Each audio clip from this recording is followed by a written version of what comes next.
Good morning. Good morning. Welcome to everyone who is joining us. To those who are still coming in, it is so good to see you all this morning.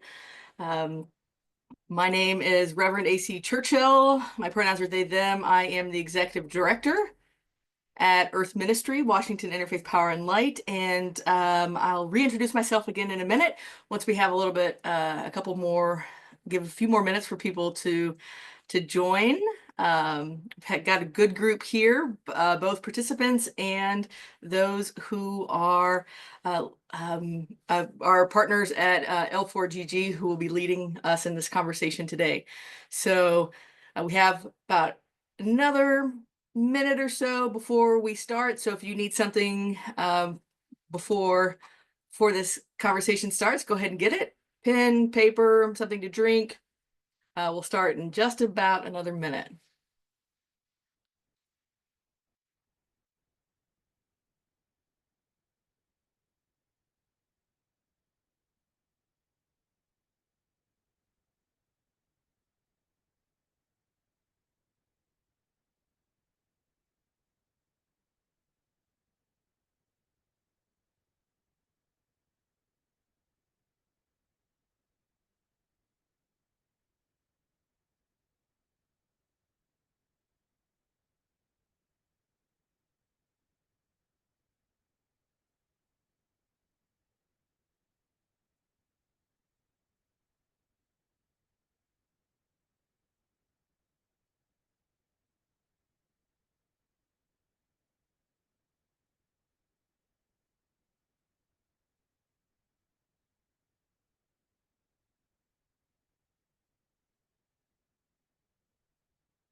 Okay.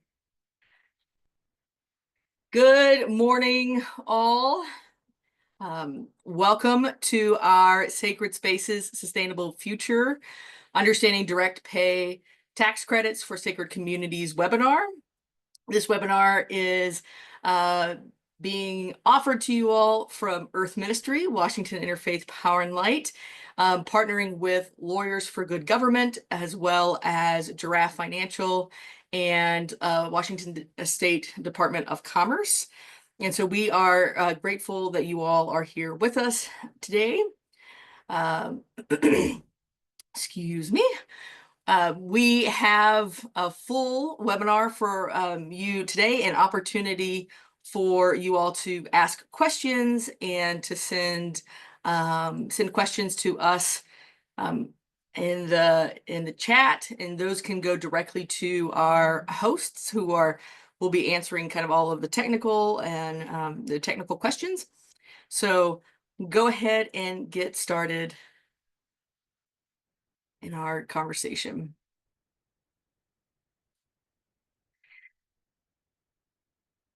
So for those who may not know or not be aware of us, we, Earth Ministry, Washington Interfaith Power and Light, is a multi-faith environmental justice organization. We work across Washington State.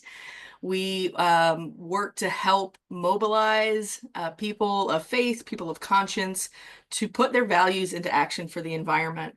And we do this in lots of different ways, including helping to advocate for strong environmental policies, as well as providing tools like direct service support and additional support for communities who are interested in doing things such as building upgrades, like the service you're learning about today.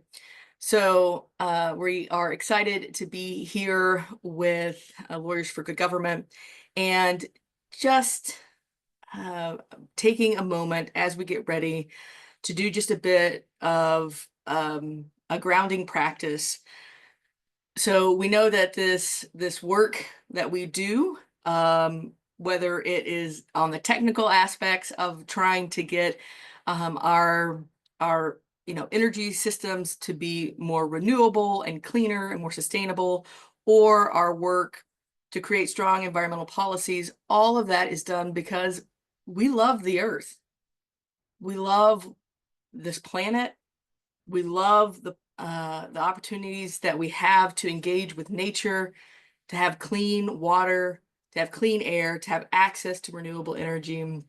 And so as we gather together to hear more and learn more about these funding opportunities, we hope that you too will find your connection to why you do this work, whether it be to upgrading your energy systems or caring for your garden or caring for your faith community or spiritual community.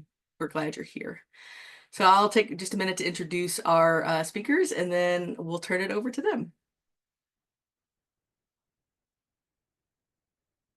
So our presenters today, we have three presenters from Lawyers for Good Government. You see Camilla Getz is the Clean Energy Staff Attorney.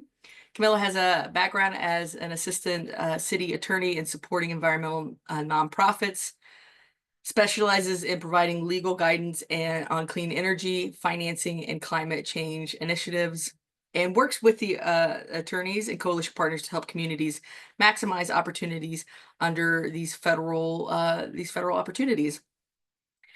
AC Meyer is the supervising attorney of the Clean Energy and Tax, and is part of LLM and former big law tax attorney. AC, I'm not quite sure what big law means, but maybe you could offer us some insights as well.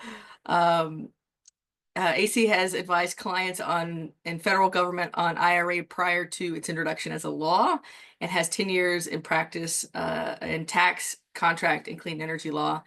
And we're also joined by Minho Park, who is the project manager for the climate change, environment, and environmental justice. Minho is clean energy project manager for this work and has 5+ years of experience designing and implementing municipal clean transportation policy and utility demand management programming. We are so grateful they are all here, and I am going to turn it on over to them.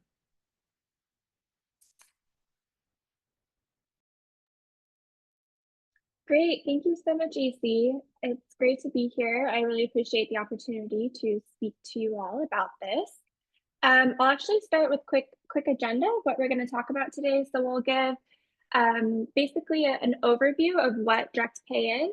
We'll touch on the filing process, go through a little practical guidance, and then, as I'm sure you all are aware, there's been a change in administration and some implications around that. So we would like to take a moment to address that. And then noting that we have question breaks throughout. So questions are encouraged. I'll pause throughout the presentation, mostly in these chunks, and pause to hopefully answer any questions that you all may have. We have an obligatory sort of, the legal guidance that we're giving is not actually, we're providing a high level overview. So general advice, this is not actually legal advice applicable to any one entity or anyone on this call. I'd like to say that, AC and I were attorneys, but we're not your attorney. All right, let's get into the direct pay overview. So what is direct pay? Pursuant to the Inflation Reduction Act, the federal government will give tax-exempt entities, including nonprofits and houses of worship, basically free tax cash funding in the form of a back-end refund. Usually we're seeing these refunds or rebates about 30 to 70% of an eligible project cost. And the projects typically will include things like renewable energy, EV charging stations, and EV fleet vehicles, and other clean energy projects. Direct pay and elective pay, those names are used interchangeably, but direct pay is really notable and sets apart itself from other or grant opportunities because there's basically no competition. This is a potentially limitless source of funding for clean energy projects in communities. So if you have an eligible project, you're an eligible community, you go through the processes that we're going to talk about here, you should get your direct pay refund. So what sort of tax incentives are we talking about here? The tiles that you see on this slide represent the different sections of the tax code for the different basically project types. So as you can see, there are a handful of different opportunities here, but we're going to highlight some of the projects that we see most often for sacred communities. So this includes things like, next slide, please. Rooftop solar is probably the most common thing that we see houses of worship applying for, but there's also wind turbines, which could also be small scale, EV charging infrastructure. So think, the battery plugins that charge the cars.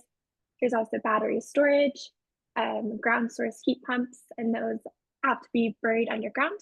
And then sometimes church vehicles can be eligible. Next slide, please. So, like I mentioned at the top, the direct pay reimbursement credits are a back end credit. So you'll get the money for the clean energy project after the project is placed in service. So it's really, really important to note that you do need upfront sources of funding for your project. And so some ways to do that are through the greenhouse gas reduction fund financing and then federal funding. So we're working on compiling, or L4GG has different project finance resources that we've built out, like the Community Infrastructure Center and the Project Finance Hub.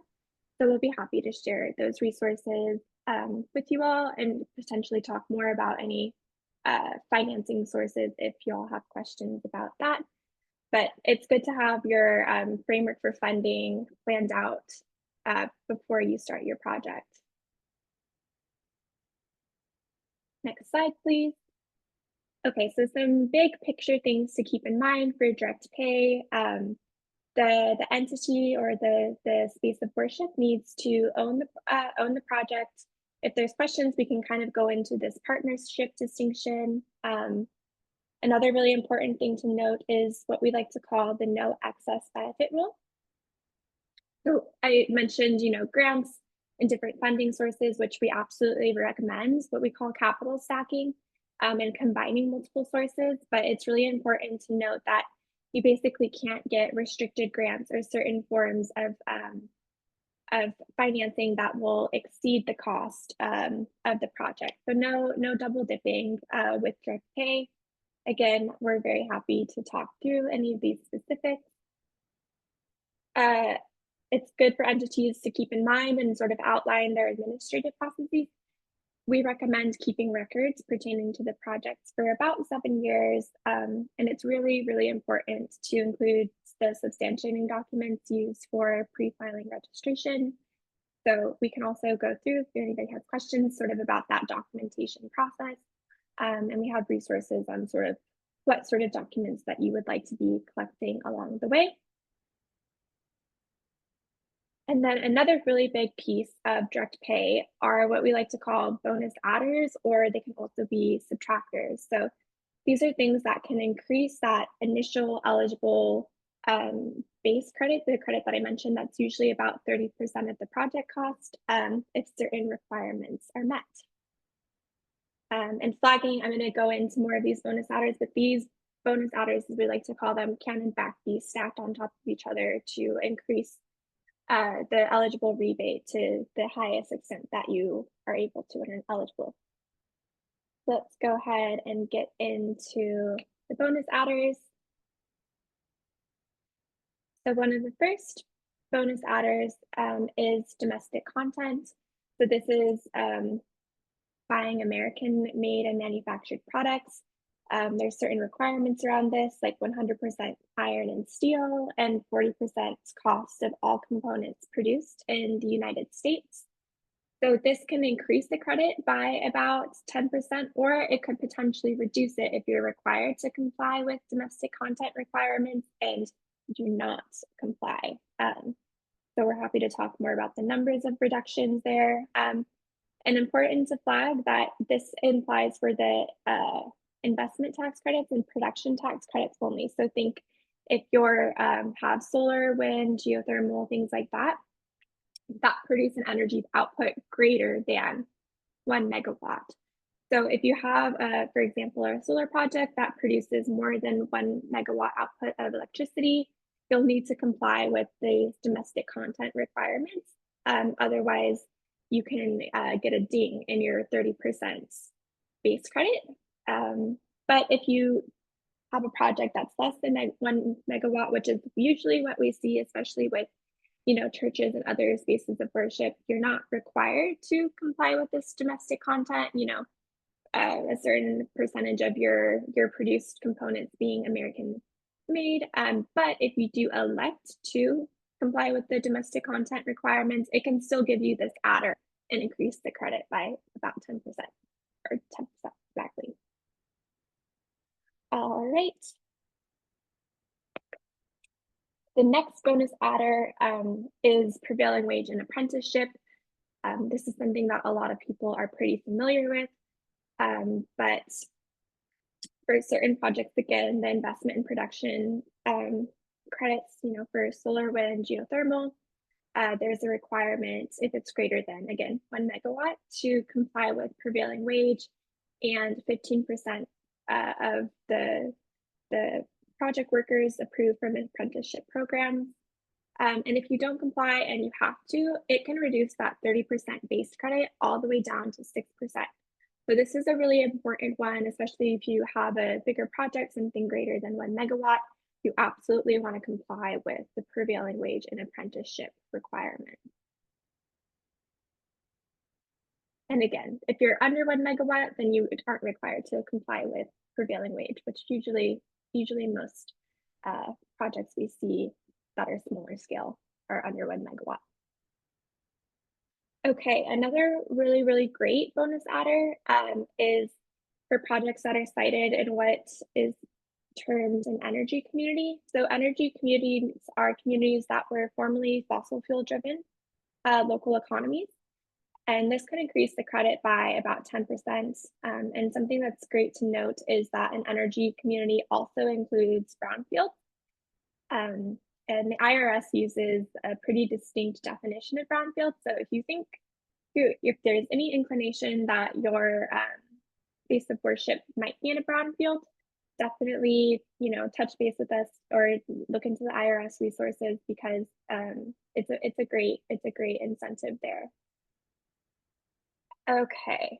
Oh, sorry. I want to just so you know, the energy communities bonus is for, again, the ITC, PTC credits, the solar, wind, geothermal, and we have fact sheets on that and a DOE map to determine whether or not a Department of Energy map that helps determine whether or not a siting project is in an energy community. And I know we're getting questions in the chat, so I think after this slide, we'll break for questions. Okay, and then finally, another really commonly used bonus adder incentive, and this one is pretty distinct, so I'll get into that, is the low income community bonus. So unlike the other incentives, the entity must apply for this incentive through a separate portal prior to the project is placed in service. And the funds are awarded out of a limited pool. So this is an exception where these funds are in fact competitive, and there's a limited base of funding available. So what is the low income community bonus?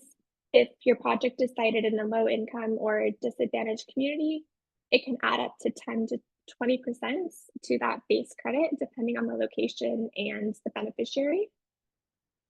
And then this distinct credit is only available for solar and wind projects under 5 megawatts. So this process is a bit more nuanced, and there are a lot of steps to it, but we have a lot of resources that go through the low income community bonus, which we'll be happy to share and also linked in the slides. Okay, so let's take a break for questions here. And AC is also going to help monitor the questions here. I think the biggest question so far at this point is, will the recording and the slides be sent out? Will they have access? And the answer is yes. Following the webinar, we'll be sending out recording and the slides, as well as, Camille, I just want to make sure that we could also get, well, in the slides for the fact sheets, you have those linked in the slides. Is that correct? Yep. So we have all the fact sheets, or like, the DOE maps that I'm referencing, they're linked in the actual presentation. So you'll be able to just go and click onto those. And then also we can send the link to our L4GG's website page, where all of these resources are in one place. That's very handy. And then so what is a brownfield? Generally, a brownfield is a site that has some form of environmental contamination, or hazardous substance present, and it typically requires like a pretty extensive cleanup and remediation process. And that's an overview of what it is. Different agencies use sort of different definitions of a brownfield, which is what I was alluding to. And if you think that you might have a brownfield site, it is really worth investigating, and it's a very factually distinct determination whether or not all the qualifications for a brownfield are met. But that's something that a legal counsel will be able to help walk you through. Let's see. I noticed that a census tract community that seems to qualify as an energy community. What are the bonuses? Okay, so from Palo Alto.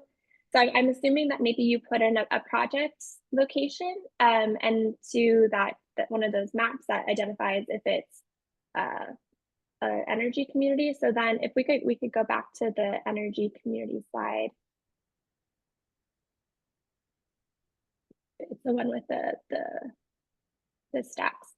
So that is a credit of about 10% of the bonus project cost. So if you have a project that's cited in an energy community, it sounds like you maybe use this DOE map, then you are potentially eligible for this 10% energy community bonus, just for being cited in an energy community, which is great. So I hope that answers Mike's question. Can we apply for assistance after we have finished? Oh, hi, Mike. Hi, Camila. Thank you for that. Sure. I wanted to just get the message out to those who may qualify. That's why I was asking that. I may have some other questions too, but I appreciate this. Thank you. Yes, of course. It's great to see the city of Palo Alto on. Okay. Yeah, and it is a great distinction. Might as well pull up the map and check it out and see if you're eligible. Okay. Can we apply for assistance after we have finished the project? Rosemary, quick answer, yes. Minho is going to address these specifics towards the end of the slide. I think if you're referring to the support that the Washington Department of Commerce is offering there. But otherwise, if you're not based in Washington, we can go through the different assistance processes that are available to you all. Do heat pumps count as geothermal? So what we're talking about for the 48E clean energy production, and section 48 is ground source heat pumps. So the heat pumps that are buried in the ground. So I know that my colleague AC has a good understanding of the heat pumps and differences. If Robert, did that answer your question well enough, or would you like AC, who is very tech savvy, to go into a little more about the the heat pump distinction?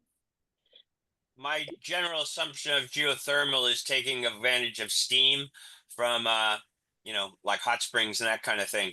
But since heat pumps are in the ground, I was wondering if they qualify as being considered geothermal and qualify for that credit. So heat pumps are not technically geothermal, but there is a separate credit through 2032 for ground source heat pumps specifically. So even though they don't count as geothermal energy generation or a geothermal heat source, which is more thinking about using natural geothermal heat deposits as heat during the winter, a ground source heat pump is covered under the old Section 48 credit through the end of 2032, as long as that credit remains in the tax code. Thank you. You're welcome. Thanks, Ian. Thanks, Robert, for the question. Okay, so then we have Brandy. If the solar panels are from China, does it cut down on the rebate for not being in America? So it depends on, if we could scroll all the way back up to the domestic content slide, look for the like flag and they're holding the hand. So for solar panels, it's 40% of the cost of components produced in the US. If it's greater than 1 megawatt. So Randy, the first thing that I would look at is what sort of megawatt your project is going to produce, because it is somewhat rare that we see houses of worship have solar panels that are greater than 1 megawatt. So if it's a smaller project, less than 1 megawatt, you're not required to comply with domestic content. But if you did choose to source products that are 40% produced in the United States, then you could be eligible for that extra 10%. And something that I think we generally recommend is the vendors that you use for your solar panel purchasing are typically familiar with domestic content and this Buy American program. So they should be able to provide insight as to like what percent cost of products are produced in the US. And I think as a large result of the Inflation Reduction Act, we're seeing a lot more US solar manufacturers. So that's also something to consider if you haven't already purchased the solar panels. So Randy, did that answer your question?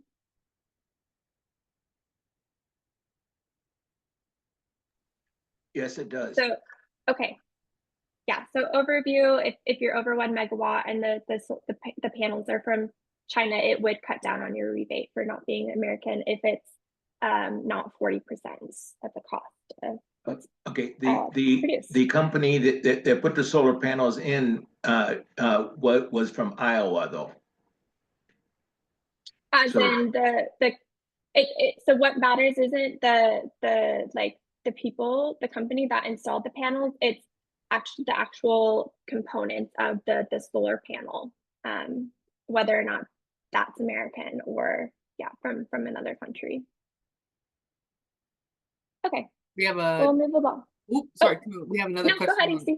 Okay, so got a question. Kate is asking, if we have one project complete but are working on a new one, do the limits on solar count total megawatt output of both projects versus just the one we are applying for credit on? So I might have Kate come off this could. Yeah. Kate, would you be able to come off mute? But I can give a quick overview of there has been a change in the code of how an energy project is considered, but generally it's more about if one project is considered to be like if it's separate projects or one project, it really kind of comes down to the interconnection of the panels. But also there's other kind of facts to determine based on like when things are placed in service and that sort of thing. So if Kate wants to come up and make sure that we're addressing her question properly, and I'm sure AC would be happy to weigh in as well.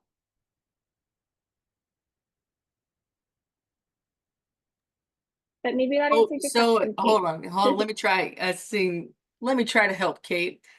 See, let me ask if you can unmute and see if that helped. Did that do it? Kate, I see you unmuted, but I can't hear you. Oh no. Well, maybe you can add. I see you unmuted. I don't see that your mic is not maybe working on your end, but if you could keep typing in, and we can make sure that we get these questions to Camilla and to AC and Minho. Yeah, that's perfect. We can follow up too on like our next question break. But if it's good with you, Reverend AC, we'll move on to the filing process overview. Okay, so we talked about at the top of this call kind of what direct pay is, adding up these different credits and bonus adders and potential subtractors. But now let's talk about actually filing for these tax rebates. So kind of the 4-step process that we break it down into is starting with the deadline. When are these due? There's a pre-filing registration portal that's required by the IRS, filing the tax forms, and then getting paid. So we like to start with the filing deadline. I'll elaborate why with the pre-registration process, but in general, it's good to know, work with when your tax forms are going to be due. So the general rule here is the tax forms are going to be due 4.5 months after the end of your tax year that your project was completed. And then there is an extension process, so you can request a 6-month extension on your deadline using a specific tax form, and then that will add 6 months. So then the general rule with the extension will be that you're going to file those tax forms 10.5 months after the tax year that your project was completed. So below you can see some examples there for different tax years. And then on the next slide,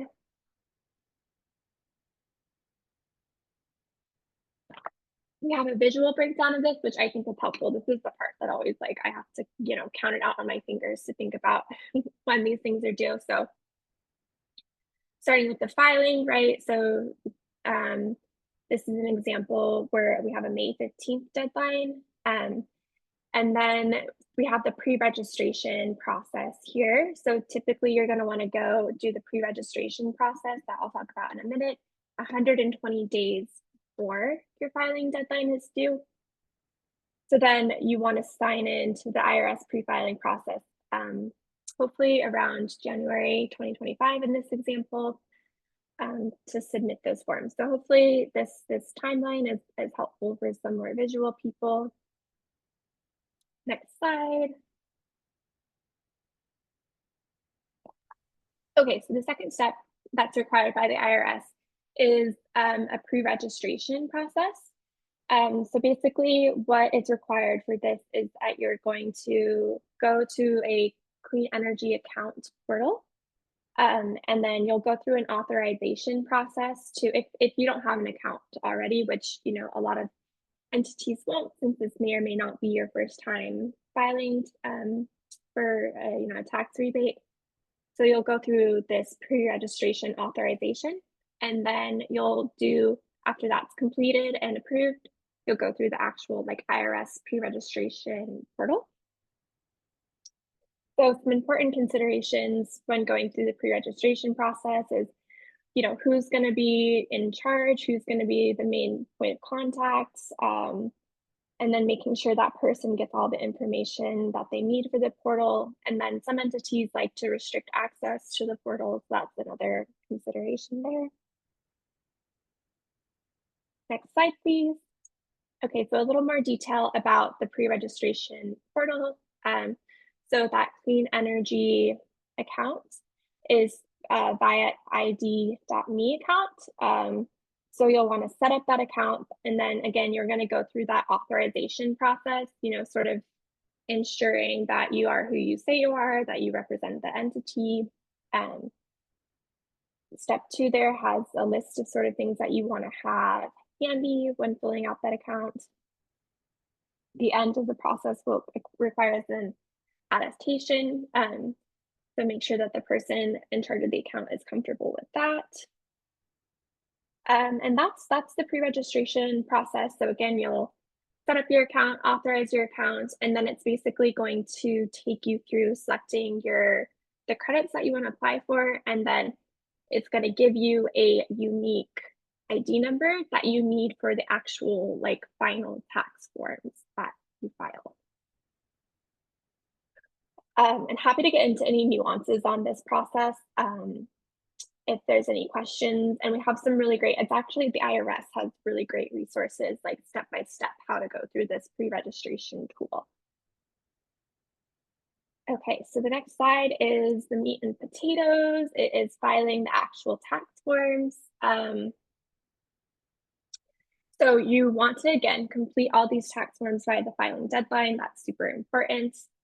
It's important to note that you're going to file one packet for all of the projects. So all of the projects completed within the same tax year with the same filing with the IRS. That might be also part of, I'm sorry, I don't remember if it's Kate or a question that we got earlier. And then again, every project needs a unique ID number, which is what you're going to get in that pre-registration process. And then a fun nuance to keep everyone on their toes is that the tax form packets vary based on the project type. So it's going to be a unique combination of tax forms based on what credit you're using. So if you're applying for, the electric vehicle credit, that is going to be a different set of tax forms than if you're applying for credit for, say, solar panels.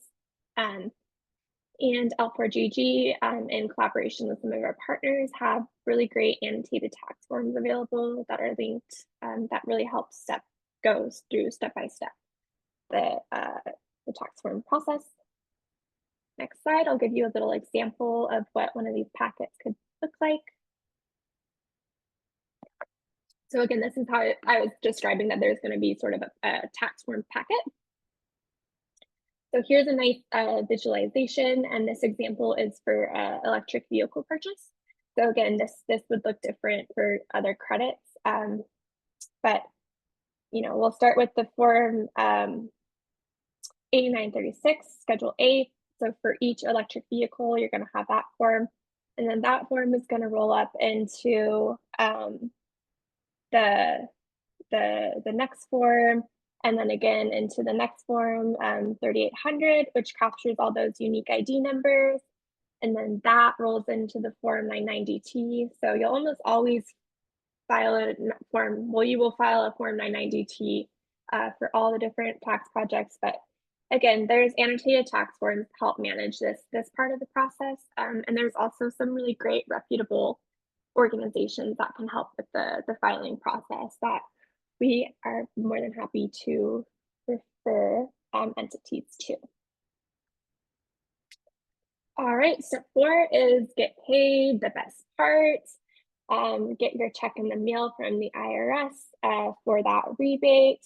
The IRS is to issue the rebate 45 days after the filing due date if the processes were filed properly, and if there are late payments, the IRS does issue interest on the payments.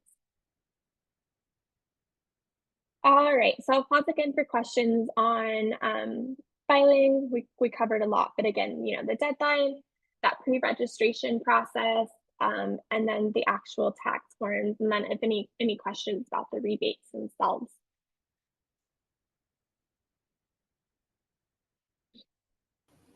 I fixed my microphone, I think. Oh, hi, Kate. Great. Sorry, and this might be a slightly specific question, but if your megawatt output, those limits, if you've already completed a project and applied for credits and that's done, and you're adding a second solar panel system and want to apply for credits on that new one, do those totals count the entire output of both projects or just the one that you're applying for? I can let AC handle this, but this is potentially a factually distinct question, and we might need more information, is what I'm thinking generally. But So, AC, any? Yeah, generally speaking, it's going to depend on whether the projects can be aggregated, and I know that's you've asked, will they be aggregated? I'm going to say it depends on whether they can be aggregated. A lot of that just depends on, for example, whether they're sharing a common uptake into the electrical grid, where they've got a common takeoff point, whether they're operated under a common operating agreement, things like that. And it's a very facts and circumstances specific inquiry and evaluation. Inquiry sounds much more formal than I mean it. But it really is, it comes down to just understanding what's going on with that specific installation For example, if you've got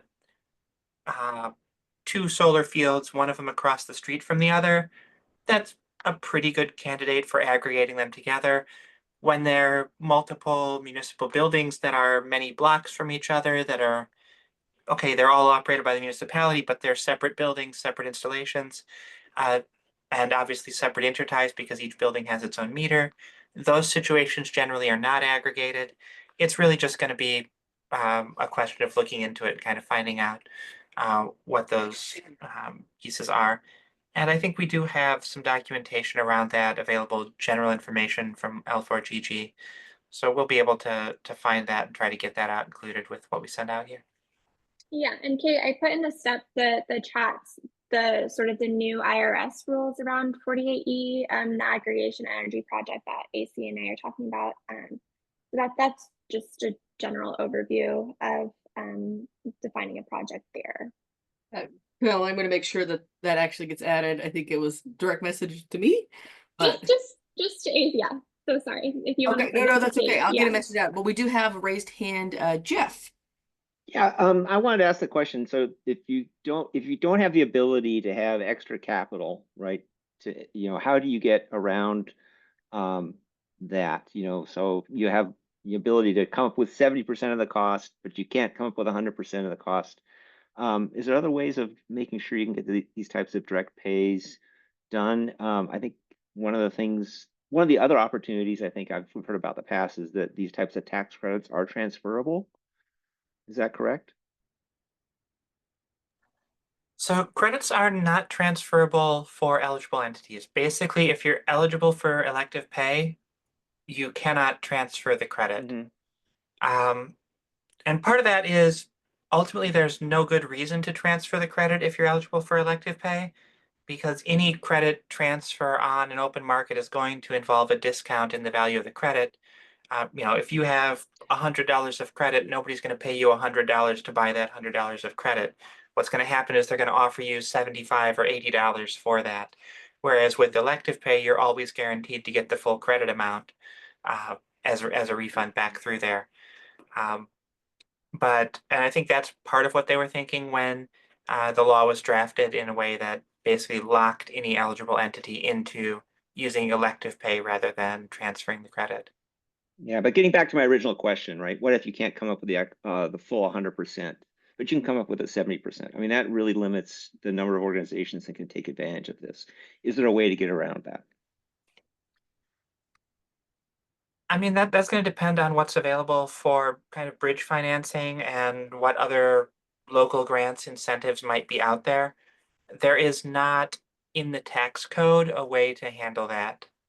Yeah, I think it's a question more of have other organizations found a way in order to bridge that delta, right? In order to, do you need to go to your local bank? Do you need to work with one of your suppliers that potentially could upfront that cost to you?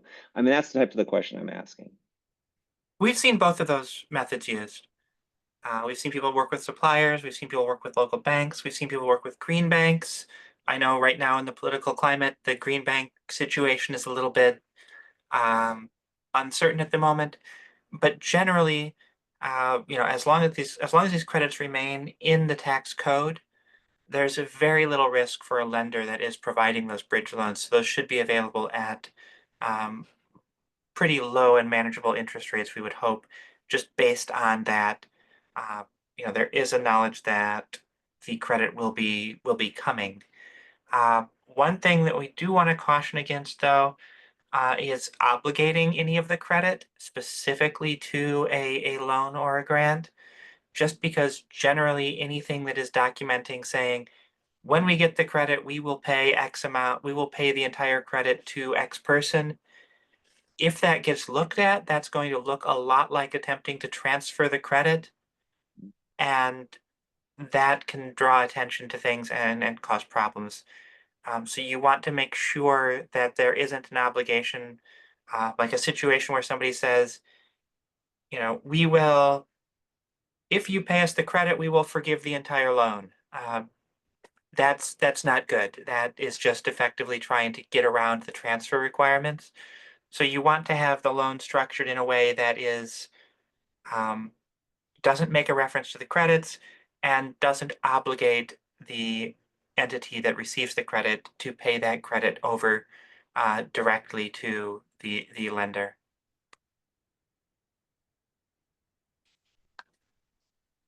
Sorry, I know I've just spoken a lot to give you a lot of very vagueness. Those are actually very good. That's very good information, and I certainly hope that you include that, because that is a way to get in trouble very quickly. Yeah. Great, thank you so much, AC. I have a couple direct messages, so I'll read those questions out. One is from Randy, and they noted that when they filed for their clean energy business account through the IRS, which I'm assuming this is the pre-registration account authorization, that the first step of that. They were able to get through step 5, which is the final step. It's review and submit. And then they're getting a message that the service is currently unavailable, and we apologize for any inconvenience. Please try again later. Randy has received this message for 4 weeks. What do I do now? So we have, I think I can, let me check AC, Reverend AC, everyone. Okay, so I'll send this information to Reverend AC and then ask them to share it in the chat. But generally, if you're getting error messages like this, the IRS recommends using the secure messaging within this registration portal once you're logged in. So I don't know if you're able to get to that point, Randy, where you can securely message them. But if not, there is an email for requesting technical assistance without that login. So I'll put that in that email in the chat. And then there's also IRS pre-registration office hours that are ongoing through July 15th. I actually attended the one this month, and if people had user errors or technical errors, they got on, and the folks at the IRS were in most cases able to address those. So I'm going to first send Reverend AC a guidance brief that we have that has some of this information also related to the actual filing if you have issues with that. So there's that. And then Randy, I'm gonna put in the chat those emails so that you can contact the IRS directly. But yeah, sorry to hear that you're having those issues, and the IRS is, from what I can tell in these office hours, being pretty responsive to these types of errors. Okay, a question from Bob. What types of issues would the IRS claim when make a project not eligible? Are there many surprises? So I think AC will have insight for this as well, but I think one of the common things that we're seeing when a project does get rejected for some reason, a lot of times it's a entity error on the tax filing part. So, not putting the proper registration numbers on the 992T, things like that. So that's why we recommend really thoroughly going through these resources, or if you're unfamiliar with the filing process, considering hiring a professional to help you with the filing process. But in terms of like a project not being eligible, AC, can you think of any other surprises that we've had entities see? I haven't really seen surprises in terms of eligibility. Most of what we've seen have been just if things get rejected in the pre-registration portal, that's really where we're seeing more of the issues than actual 990Ts. In the pre-registration they might come back and say we need more documentation around when it was placed in service, or some more documentation around where it's located. But in those cases, it's really not a matter of it being so much of a surprise as it is just making sure that entities are aware of what documentation is required and kind of what those sufficiency levels look like for the IRS.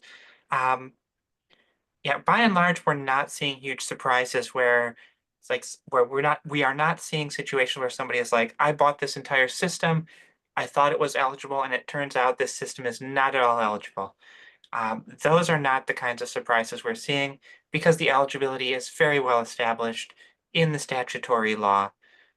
So we're not dealing with a situation where there's a whole lot of discretion over what is or is not allowed. It's largely, I think, exclusively, at least in my experience, has been related to just having the documentation available and having that information in a format that is intelligible to somebody who hasn't been working on your project for 6 months. I think that's probably the biggest trip up, is that we need to understand when we're submitting documentation, when we're submitting these requests, that the IRS examiner or the IRS individual who's looking at these is somebody who doesn't know your project, isn't familiar with everything that's going on, and needs to be able to understand from looking at the documentation that you have. So that's really the thing, is just try to make it as easy as possible for somebody who doesn't work on your project in your systems every day to understand what you're saying and agree with what you're saying. Thanks, AC. And then sorry, Reverend AC, I just figured out how to chat everyone. But I put in the chat a tool that we have called the Clean Energy Tax Navigator, and it's a web-based interface that you can use to click through, and it will help determine project eligibility. So that's a good place to start. So let's see, we're getting a handful of more questions, but I kind of want to touch on the current administrative state. Just so we have an update there. That's a place that we're getting a lot of questions. And then turn it over to Minho, and then if we have time after that, address any other further questions. But I am stoked on all the questions, y'all. Thank you so much. That's really great to see. Okay, so the tax credits in the new administrative state, if we could go to that slide 31.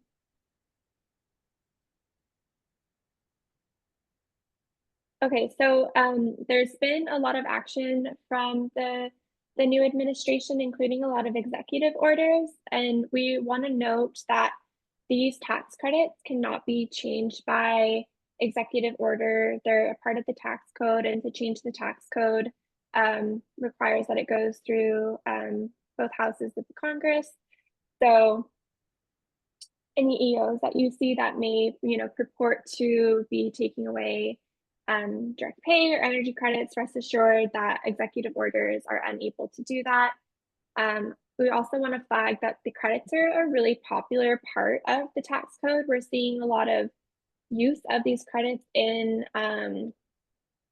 Republican districts, and a lot of the money is flowing into red states. So it's possible, and we're hoping that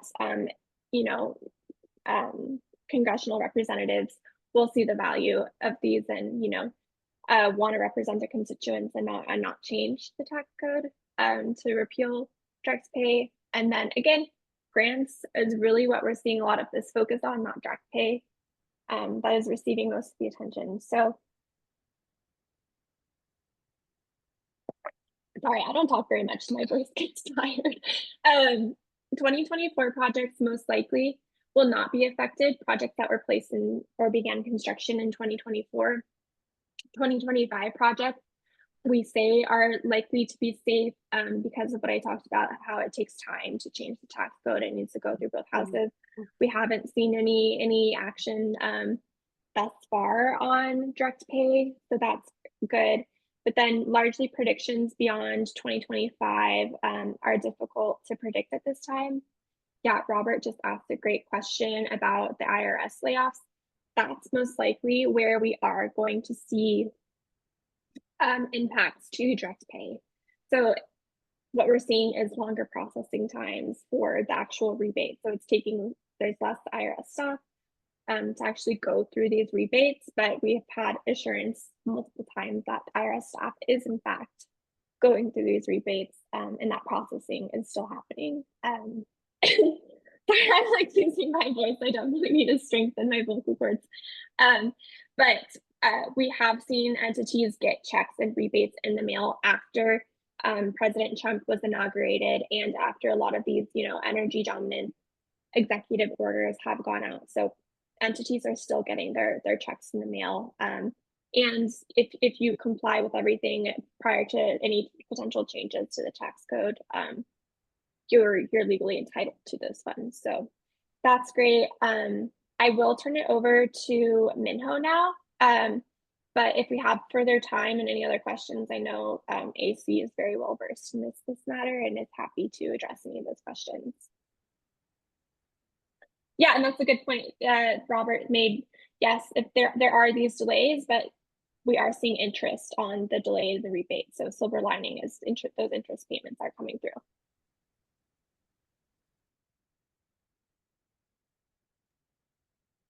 Thanks, Camilla. I can take it from here. As she said, we will have another. I'm gonna try to keep my section tight, just because I know that there's a lot of engagement from the group right now, and it's fantastic. And I want there to be some time at the end for Q&A. I do believe we have some time carved out for that. But thanks, Camilla and AC, for all of that fantastic information about direct pay. And now I wanted to take a beat to discuss an additional service and program that's available to specifically Washington entities that may be eligible for direct pay projects. So if you could skip ahead, it's not actually the navigator. I think because of the engagement we've had, we've wanted to just cut some of this content. So you can skip ahead to when it says Washington.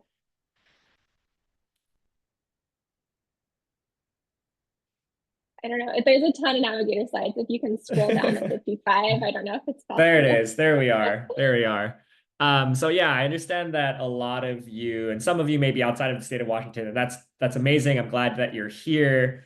A lot of the L4GG resources that we have highlighted earlier, such as the Clean Tax Navigator, a lot of these annotated tax forms, they're available for your general benefit. But like I said, I also wanted to highlight a very exciting program that's available to those that are within the state of Washington. And this is called the Washington Clean Energy Tax Credit Assistance Program. So next slide. And the main goal of this program is really to provide you with more direct and complete concierge style technical assistance and guidance so that you can access these tax credits. That includes direct legal guidance and counseling from either one of our internal lawyers or one of our legal partners to really talk through your projects with you and make sure that all of your documentation is reviewed and all of your systems are set up in such a way where you're maximizing the potential credit on the back end. And also free filing assistance with we're partnered through this program with a company called Giraffe Financial, and they are what you can call the TurboTax of filing for IRA tax credits. They have an online platform.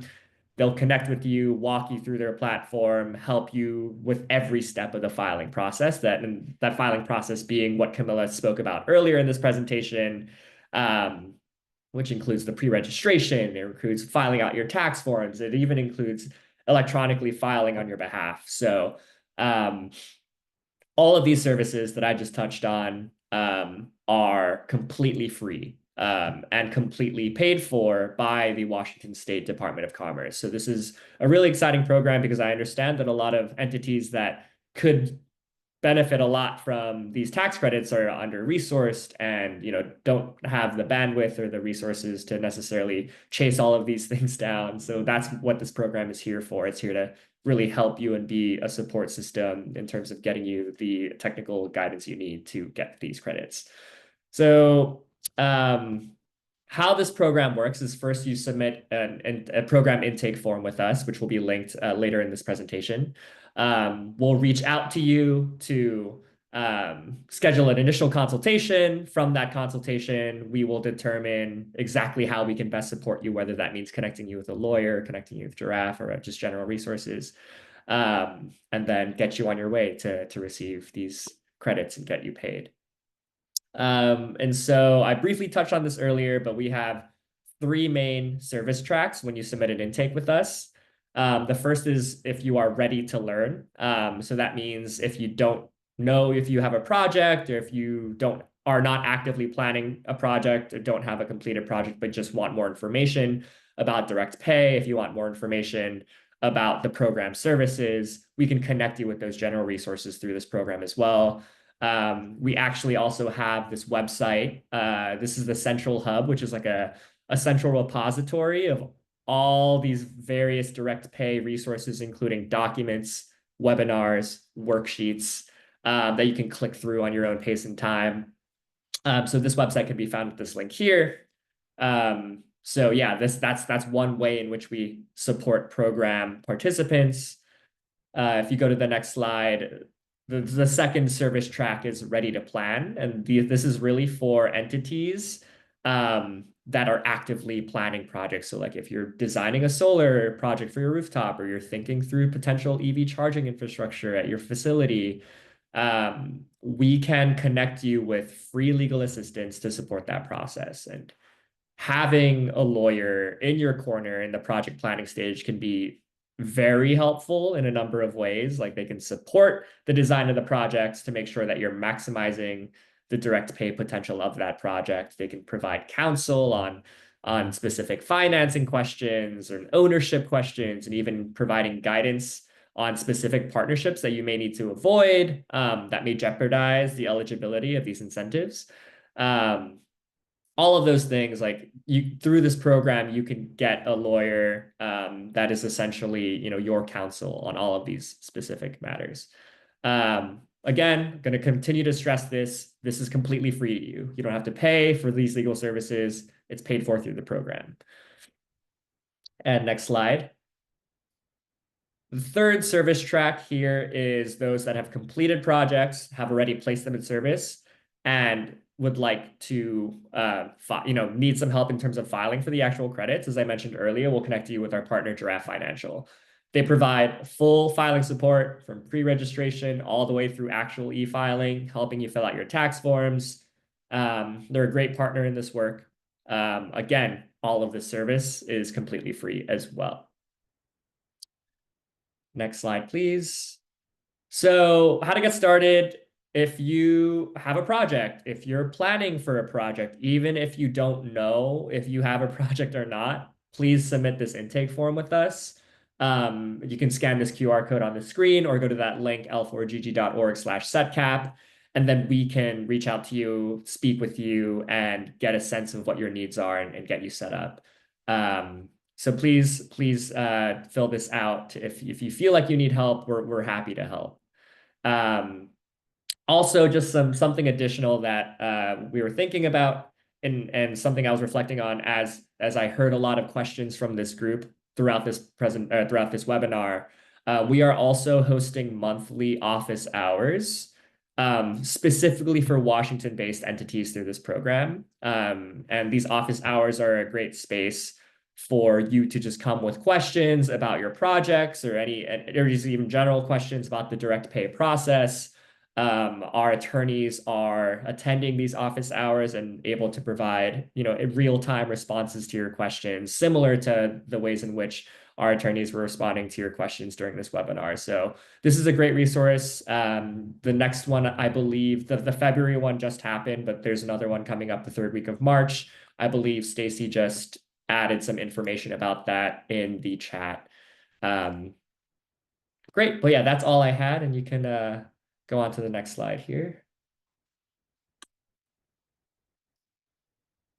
I believe that means we have another Q&A session in the few minutes we have remaining. Just want to make sure that we're able to respond to additional questions if you have any. So I'll pass it back off to maybe Camilla, NAC, to do so. I can't really see the questions that are coming in for whatever reason, so I'll leave it to you all.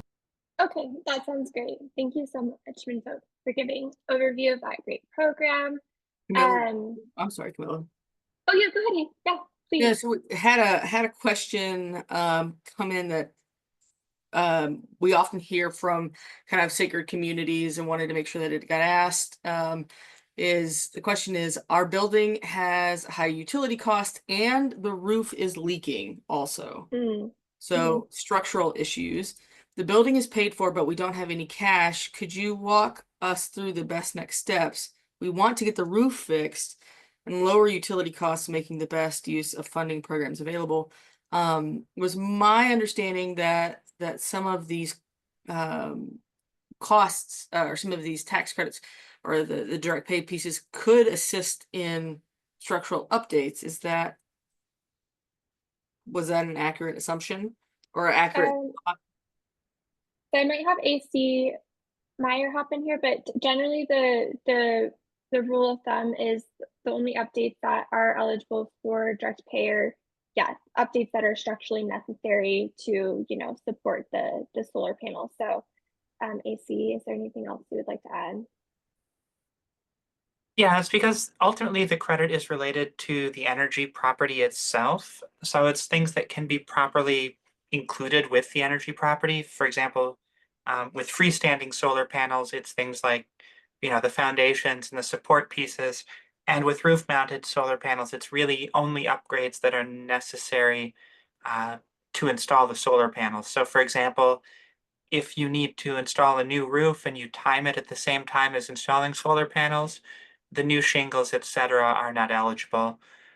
There are limited exceptions for things like reflective roofs, in which case there can sometimes be a portion of the reflective roof that's allowed to be included in the cost. But that's only, for example, if you're using solar panels that have panels essentially on both sides, and the reflective roof is used to generate additional electricity from the panels by bouncing sunlight back to the underside of the panels. So that gets into more complex, but generally speaking, unless it is necessary for the installation of the solar panels and not simply building maintenance, you're not going to be able to include it in the costs. Thanks, Stacey. And Robert, I think that addresses your question as well, as if there's technical assistance available for assessing the property for designing a project in terms of architecture or engineering. So no, those costs won't be eligible for the same reasons that AC just articulated. Okay, let's see. I have a question from Rosemary. It would be helpful if we described specific examples of projects that have been approved for funding. I would say the most common example that we see for houses of worship would be solar panels. So an eligible project would be a church or another house of worship installing a solar panel on the roof to produce energy for the church. So that's a pretty concrete example. Other examples we see a lot of times for cities and other entities, the electrification of their commercial vehicle fleet. So updating their cars to EV vehicles is another really common project that we see.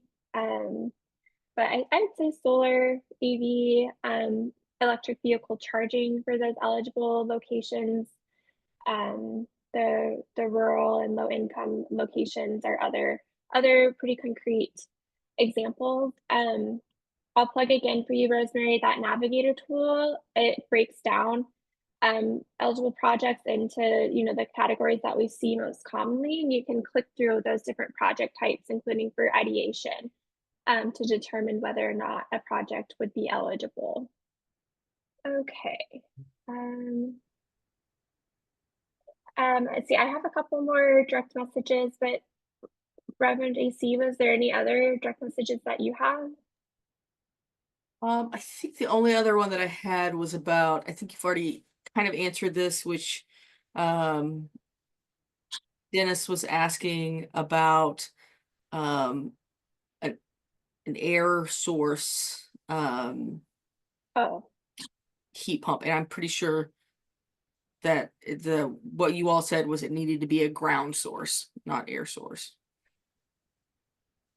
That's correct. And at least it shows on my screen as having sent to everyone in chat. I don't know if it's actually doing that because I'm not seeing general chat messages, so I don't know if it's an issue with my Zoom or not. But yes, it does have to be an ground source heat pump to be eligible.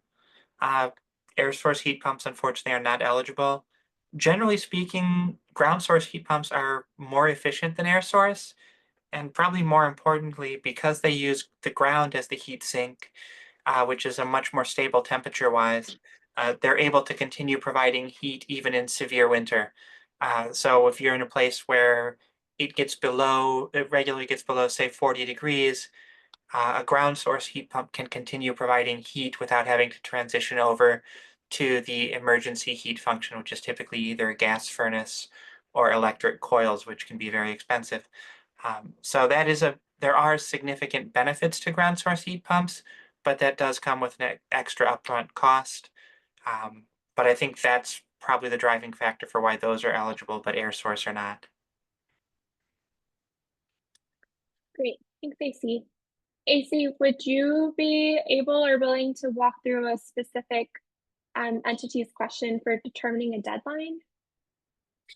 Are we able to do that here? Or so kind of individual determination of a deadline is getting into potential individual legal advice. But I can say that the filing deadline is the 15th day of the 5th month after the close of your fiscal year. So for example, if your fiscal year ends at the end of December, the 15th day of the 5th month is May 15th, and that's your first filing deadline.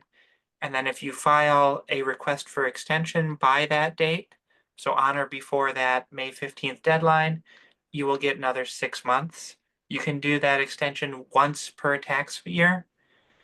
So that 6-month extension would take you out to November 15th. If you had, say, a fiscal year that ended at the end of June, so like a July 1 through June 30th fiscal year, and you were using that as your taxable year, you would still have that 15th day of the 5th month, which in that case would be November 15th, because 4.5 months or after the end of June 30th is November 15th. Great, So thanks, AC. And may I go ahead. follow up on that question? Sure, and AC Ted's the individual who asked this question. So our church year ends December 31. So May 15th would be our filing deadline. Is that filing for the pre-registration or for the rebate? That's filing the forms to obtain the rebate. And Okay, generally, oh, go ahead. When do we do the pre-registration? Anytime? Anytime during the taxable year after it's been placed in service. So it has to have been placed in service already, and then you can go into the pre-registration portal and enter it there. One thing that we do, we will say we see a lot of entities, and I saw this before when I was at the law firm as well, was that most entities would just automatically routinely file for the extension so that they didn't find themselves constrained by that May 15th deadline. And that is one thing to look into and consider. If you file the extension and then file the taxes before the May 15th deadline, there's no harm, no foul, nothing bad there. You're not committing to waiting longer. You're just giving yourself that extra time. Yeah, that's very helpful. Thanks, AC. And Ted, the IRS's general recommendation is to ensure you do the pre-registration process at least 120 days before that filing deadline where you actually have to file the tax form, because it might take the IRS some time to get you that unique ID number for your project. And the slides will be sent out, but that timeline that I was trying to walk through helps sort of with the planning piece of that. And I will add that in practice, we have not seen pre-registration take the full 120 days. That's a very rare situation, but that is the official commitment timeline from the IRS. So they won't, if you go to the IRS, they will always tell you 120 days beforehand. And given staffing reductions, it's probably a good idea to err on that side of caution right now. But as a practical matter, it generally has not been taking that long, and we've typically seen it in the realm of 30 to 40 days. But again, that's just what we've seen. It's not a commitment from the IRS. Do not rely on getting it within that time frame officially. Great, thank you. Reverend AC, I think we'll pass back for you for closing remarks. And sorry, we cut it kind of close to the time there, but we do appreciate the questions, everyone. Well, thank you so much. And thank you again to L4GG for being here to answer these questions, to help our sacred communities get connected to these resources. for all the ways in which we're trying to create sustainable and sacred spaces. We're grateful for your partnership in this work. I am going to say one thing and then pass it over to one of our board members, Robin Plotnick, to end our time together.